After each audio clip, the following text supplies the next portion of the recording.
Joining us now to speak more about this is Cheryl Tuck-Smith, one of the sorority alumni who was just ousted, and May Mailman, a senior fellow with the Independent Women's Law Center, who is representing Tuck-Smith, and Patsy Levang, the other plaintiff in the case.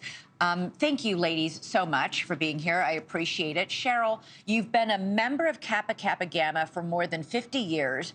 You were kicked out, you say, just because you supported those 7 students currently there in their lawsuit, saying this was supposed to be an all-female sorority for women only. That's correct, Elizabeth, and thank you for letting me share what has occurred in Kappa Kappa Gamma. And what happened was, when the judge required the plaintiffs in the initial lawsuit filed by the actives, he indicated that they could not continue with their lawsuit unless they disclosed their names. Originally, the case was filed with the ladies being anonymous. So when the ladies had to disclose their names, 6 of them stepped up and gave their names. When that occurred, I thought if these women could be that brave to disclose their names and oppose this agenda on a university campus, then I could be brave enough to speak out as well. So what I did was send a letter by email to Alumni Association presidents, hundreds of them, telling them what was happening at Kappa Kappa Gamma.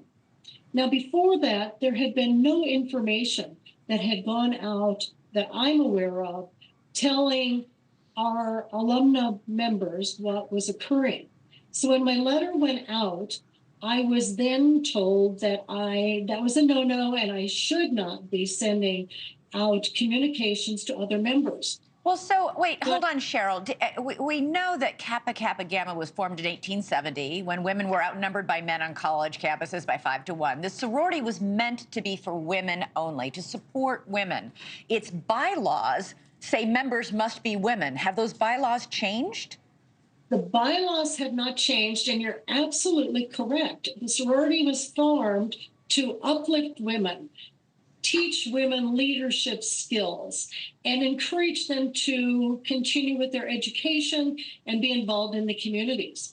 And that has not changed, and neither have the bylaws. Okay, this simply was.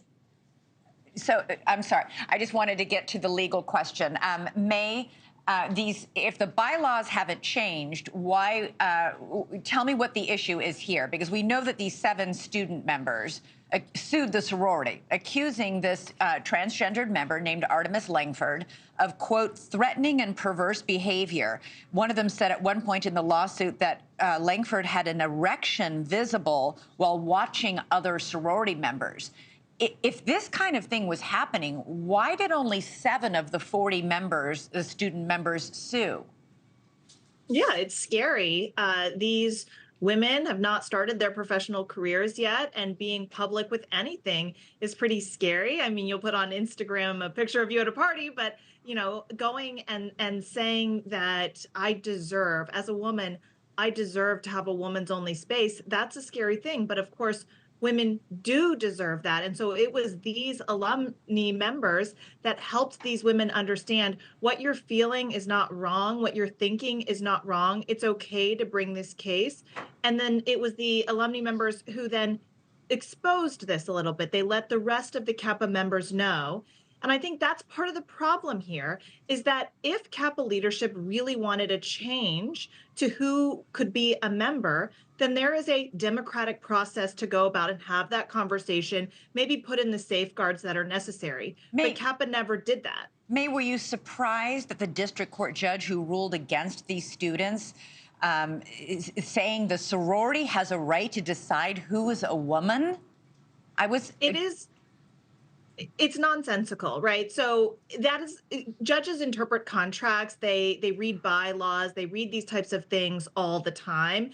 And it would be like if, and this is what the Kappa ladies argued in their amicus brief in that case, if you hired someone to paint your house white and they showed up and they painted your house black, but they said, you know what, I interpret this this black paint to be white paint. No one would ever think that that was okay. There are some terms that are very concrete, that are in a sense black and white, and we know what the opposite is. So saying that you don't know what woman is a very bizarre thing. But it's one of the reasons why Independent Women's Forum is trying to define woman in state law across the country. Thanks so much for watching. Go to joinnn.com to find NewsNation on your television provider. And don't forget to click the red subscribe button below to get more of NewsNation's fact-driven, unbiased coverage.